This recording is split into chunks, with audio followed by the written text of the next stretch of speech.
Blueface. Everybody familiar with him.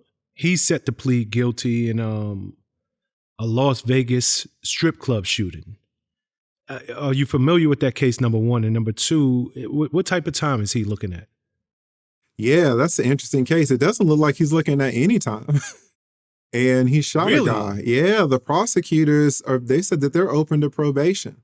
You know, he was down there at the Euphoric Gentlemen's Club out there in Vegas.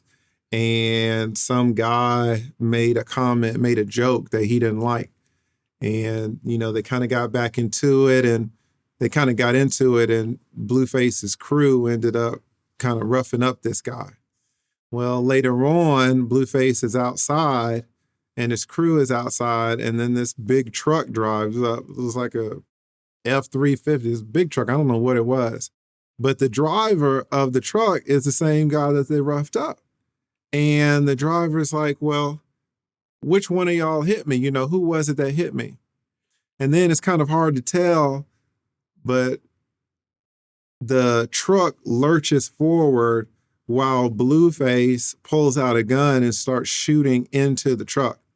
Now, is it self-defense? Was the truck trying to hit him? It's hard to tell. And the truck kind of speeds off. Blueface hit the truck multiple times, multiple bullet holes in the truck, and ended up hitting the guy in his left hand.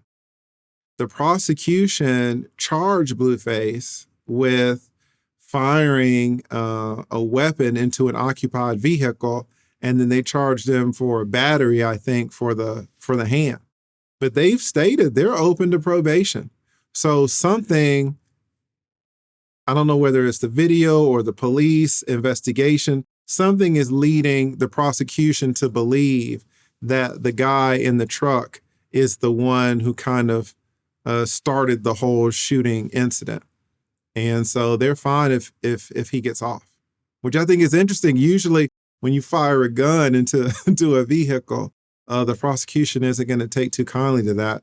But if Blueface can make out a self-defense claim that this man was in a truck and he was about to run me over and I pulled out my gun to shoot him in self-defense, you know, maybe he can get off. We kind of saw a similar situation with the Travis Rudolph case where our man Travis fired damn near 40 rounds into this car that was driving away, and he got off in a few hours.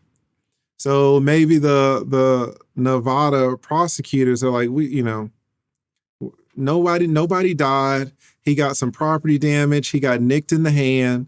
You know, we'll let him plead out to a felony, right? We'll let him plead out to firing into an occupied vehicle, but, you know, probate his sentence and let's move on with other cases. So that's an interesting case because I was surprised that the prosecution was so open to letting him go. When I say letting him go, I'm talking about the probation. It's still a felony charge that he has. So we've seen the problem with being a convicted felon. But, you know, they're not asking for any jail time. Yeah, it's interesting, especially, and I'm listening to every word you said. You're talking about self-defense. I saw the video just like many people did of him firing this gun. You know, I don't know where self-defense begins or ends, and I was a little shocked at the fact that you know, he could be possibly looking at no jail time, considering the truck was driving away. So if you're still continuing to shoot after the truck is, you know, half a block away, is your life still in danger? Is it still self-defense? I mean, it's just an interesting situation. So, yeah, I mean, and that's kind of what happened with the Rudolph case, right? Yeah, so, absolutely. But we saw what the jury thought of that. I mean, the jury was in and out. They were like, let this man go. So people are willing to come to the defense of people who are defending themselves. Correct. And if you can convince people that you were defending yourself, they will ride with you the whole way. You know, everybody is tired of crime. Everybody is tired of violence. Everybody wants it to stop. So if you are going to threaten, if you are going to initiate some violence, then people are fine with you receiving, the raw end of the deal if you're going to be the one that starts it.